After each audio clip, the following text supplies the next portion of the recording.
How to be good with money. In this video, I'm going to talk exactly about that. Many of you have never really had money rules and due diligence rules. At the end of the video, I'm going to share with you my number one thing that I do to keep everything I do good with money.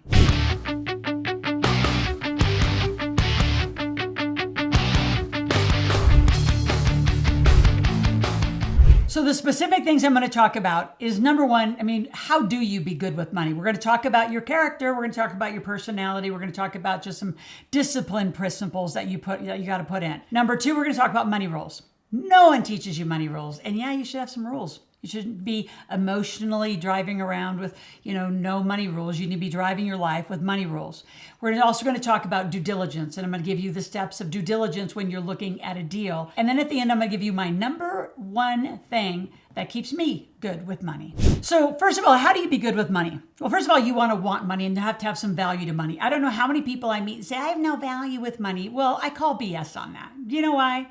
Because you're all spending it. You all go to Starbucks every day, you get your car filled up with gas, you buy whatever the heck you want, you load up your credit cards. Let's just take a little moment and talk about a credit card. The reason why you have credit card debt, bad debt, because you outlived your ability to make money. So why don't we solve the right problem? It's not that you have to live within your means like Susie Orman and Dave Ramsey say. You have to live small, you have to live on a budget. I don't believe in any of that. Here's what's really happening. You get a paycheck. You want a bigger life, so you take your credit card to go buy the life you want.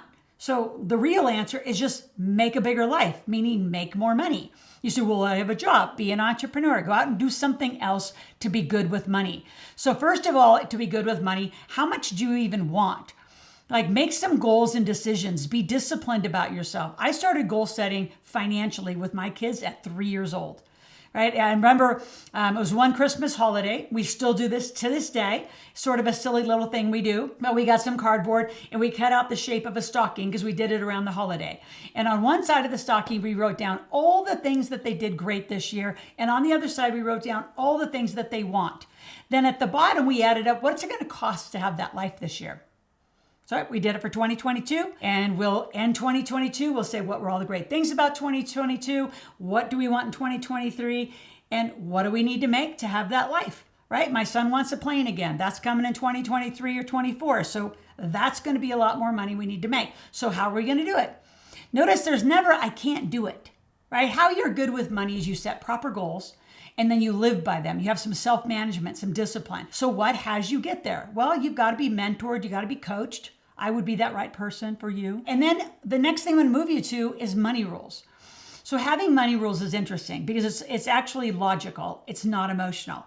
So in my Wealth Cycles book, all right, which I'm going to give you an ebook copy. If you stay all the way to the end and you give me every detail in your whole world about you, then I'll let you have my book. But on chapter 4, right, it says money rules, taking control. Money rules is about a few things. It's not only about the investments you make, how to make them, how to get started, and who to involve. It's kind of bigger than that. If you think just about the basics, let's just do something simple. Do you have a rule about how you're going to use your credit cards? Right? That's how to be good with money. Are you going to pay it off every month? That's my rule. I pay cards off every month. I have them on auto pay. I pay them off every month. If my kids have a card, which I'm a huge fan of, they have to reconcile that card, and they actually don't get the money to pay for the card until they reconcile and give me the paper. So it holds them accountable. Then let's talk about some other just obvious ones that have people fight about money.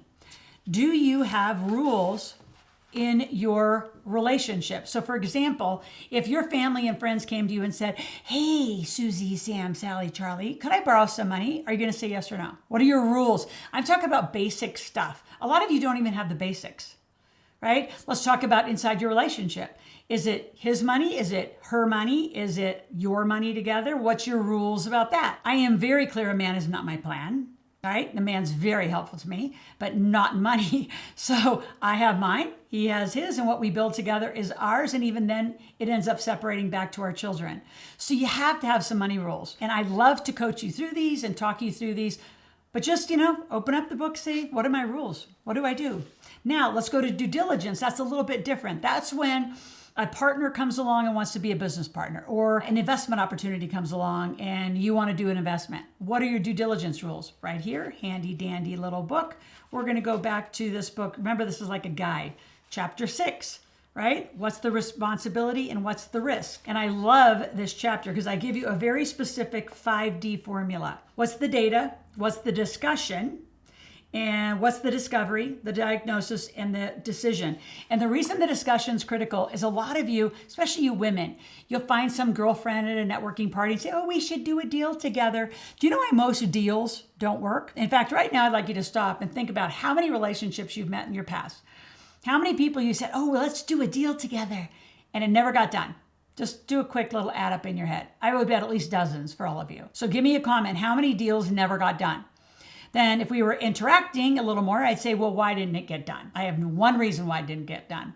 100% guaranteed it didn't get done because nobody knew how to put it into paper. They didn't know how to get an LLC, to get an operating agreement to say, what will you do? What will I do? Is there a right to correct? If you screw up, how do I get the company from you? If I screw up, how do you get the company from me? How do we work the banking? How do we work a P&L and balance sheet? These are joint venture and partnership conversations. See, a lot of discussion has to happen and you need educated.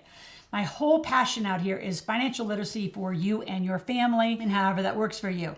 So you have to be good with money. Why would someone want to partner with you if you're not good with money? So to be good with money, I need you to be financially literate. And here is my request, not only for 22, but probably for the rest of your whole life. I want you on my YouTube channel. I want you to subscribe. I want you to hit the notification button. So 5 days a week, this is my request, 5 days a week.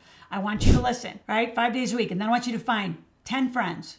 Immediately afterwards, at least once a week, if not every day, you go back together and say, so what did you learn from Loral's channel?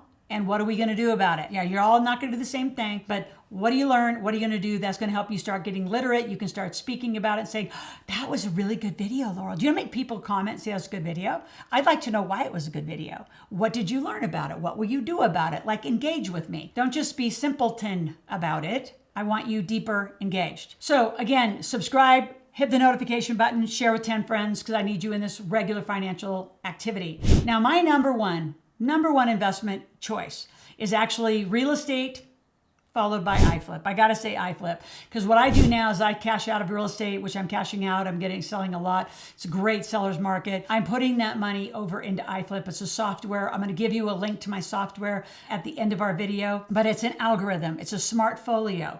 You can park your money. When it gets volatile, it takes you out of the market so you don't hit the big dips that everybody else hits. I've only lost 2.8% ever being inside the software. My average gains are anywhere between 15 to 22%.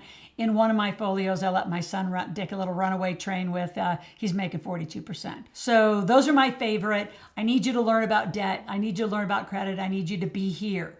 So for me to know more about you and help you personally, I want you to go to my financial personality quiz. I want you to take the quiz. It's going to take about 30 seconds. You're going to end up in one of 4 buckets. And I'm going to tell you what to do to never end up in that financial trap again. And then I'm going to send you out an application to meet with one of my team members. The more you tell us, the more we can help you. And please join my Millionaire Intensive and my marketplace. Come make money. As I promised you, you get an ebook copy once you do the application. If you do not do the application and don't meet with my team, you don't get my book. In the link below will be the free app to the iFlip. So you get a lot of goodies today because you're here, and share it with a bunch of friends, and I'll see you back here tomorrow.